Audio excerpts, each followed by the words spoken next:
The National Unity Platform Party presidential candidate Robert Kyagulanyi has begun his campaigns in Northern Uganda, where he will pitch camp until Saturday.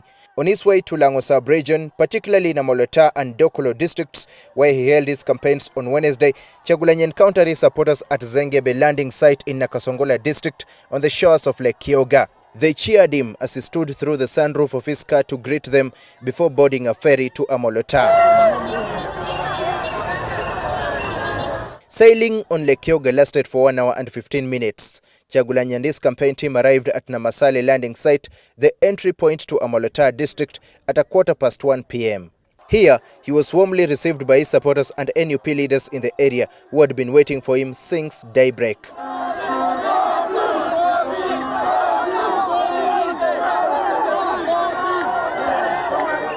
He then proceeded to Amolatar town, where he conducted his first rally of the day at 2 p.m. Amolatar is a stronghold for the ruling NRM.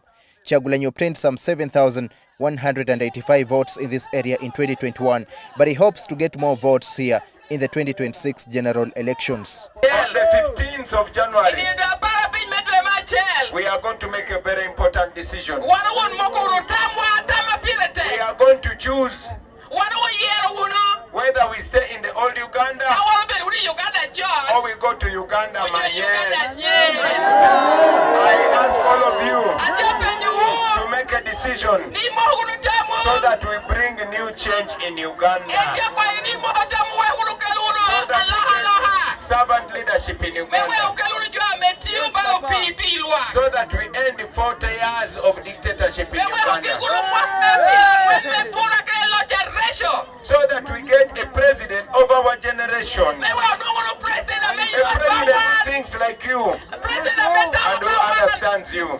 Later in the day, Kyagulanyi proceeded to Dokolo district, navigating through dusty roads until he arrived at the venue for his second and final rally of the day in Dokolo town. He received 15,364 votes in this area in the 2021 presidential elections out of 60,334 total valid votes cast, according to the Electoral Commission's results.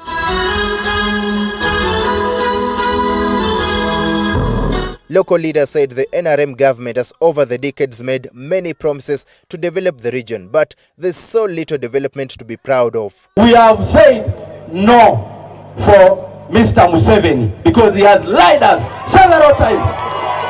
And I want to promise us that when we see the new Uganda, we shall have change in Lango and in Tazo. In his address, Kyagulanyi spoke highly of Apollo Milton Obote, Uganda's second and seventh president, saying he was a democratic leader who contributed significantly to the development of the country. All the schools and hospitals we have were built by Dr. Obote. The road network in this region is saddening. To see that in Dokolo they only have a health center for,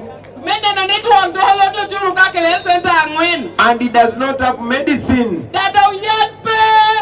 Many times the electricity goes off.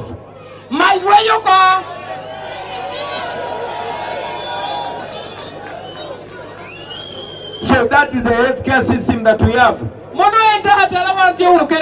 Worse than how it was 40 years ago. Time has come to say enough is enough. In the end, Kyagulanyi promised to tarmac roads, improve the education and healthcare sectors, and ensure that Ugandans lead decent lives if he's elected as the next president of Uganda come January 15th, 2026. For the first time in more than a week, police have not fired even a single canister of teargas as the NUP presidential candidate campaigns. He has actually had a peaceful day campaigning in Amolatar and Dokolo districts.